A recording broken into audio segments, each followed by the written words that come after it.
Hello, everybody. This is Ming Chen, Hi, I'm Mike Zapsik from AMC's Comic Book Man. and you're watching AFK, the AFK show, our favorite show on the planet. One of. One of. So you're watching the right show. Keep watching, and keep watching. And keep watching. And keep watching. Don't stop.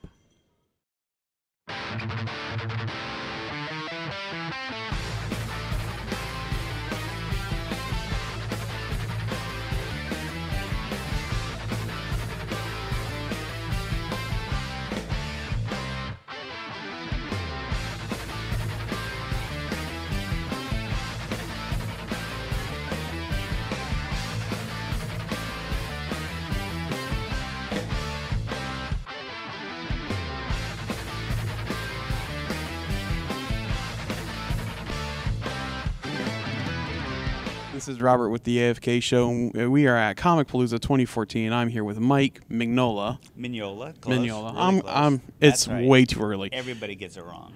And you may know him or his character Hellboy, perhaps. Our buddy Thomas over there loves Hellboy. He's ecstatic. But tell us a little bit how you came up with the idea of Hellboy.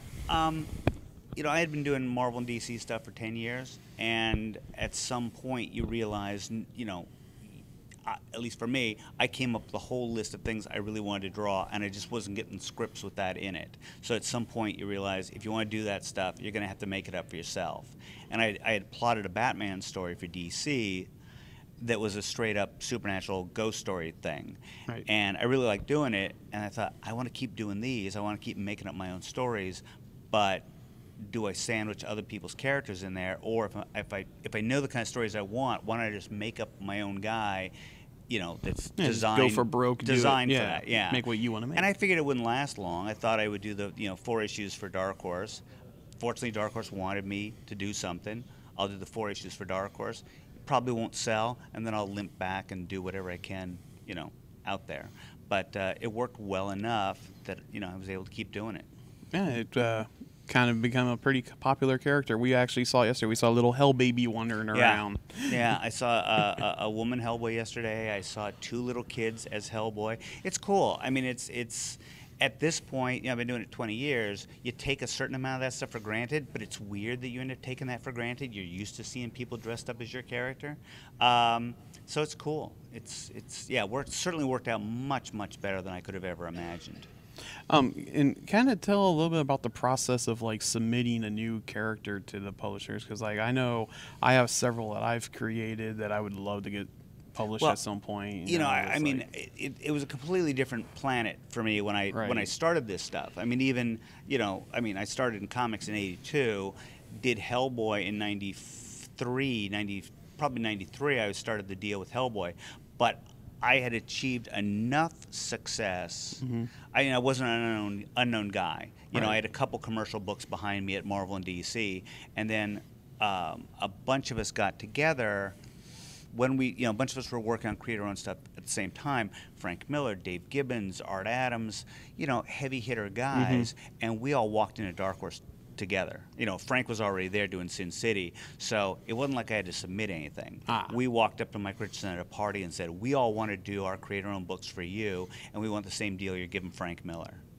And he went, okay. When you got pulled, you can get away with that. I was in exactly the right place at the exact right time with the exact right guys. The planets were all in a line with the universe and the galactic center. Yeah, but when you get those kind of planets aligned, they don't stay aligned for long. Yes. So it was called the Legend imprint at Dark Horse, and it didn't last very long. But for that brief time it existed, Hellboy was lumped in with Frank and Jeff Darrow's big guy and Marv from Sin City. He was one of those characters. Mm-hmm. So while I was the least known probably of those guys, I had the association with all that stuff. Right. So I think had I not been part of that group, Hellboy could have come and gone without being noticed. But being part of that group gave me a lot of attention I wouldn't have ordinarily had.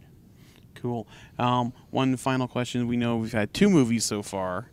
And will there be a third? Will there be a third? And will we see a Hell Baby, perhaps? Well, you saw Hellboy in the Hell Baby in the first one. Well, Hell Baby Jr. Hell Baby Jr.? How do you get more junior than a baby? Well, you know, like Hellboy's kid. Hellboy's kid. Son of Hellboy. Yeah, son of Hellboy. Yes. According to the second movie, Liz is supposed to have twins. That is so far away from my comic that I have no idea what that is all about. The first movie really was diverging from the comic, and the second movie was a completely other planet from my comic. So whatever would be in a third movie, I have no idea. Over the years, Del Toro has told me a billion things he would put into a third movie, enough for it to be like an 80-hour, miniseries. Right. Right now, there's no sign of a third movie. Certainly, one of the problems is Guillermo has said to do that big, epic third movie, it would be really expensive. Right. And no studio on Earth is saying, we want to spend a lot of money on a movie called Hellboy. Because the first two movies did okay, but they didn't do that magic number where a studio is saying, we need a sequel. Nobody wanted to make the first Hellboy. Nobody wanted to make the second Hellboy. Del Toro, if he got really serious about it and was doing nothing else, I think he's the one guy who could maybe talk somebody into doing a third one. But, he's a busy man. He's got a zillion other things going on. Well, there's always Kickstarter. Yeah, for $200 million? Sure, no problem. Hey, there's a lot of nerds out there. Yeah. Every nerd donate $1. I think those little Kickstarter things are fine, but for these big ones, I'm not a big believer in Kickstarter. Yeah. All right.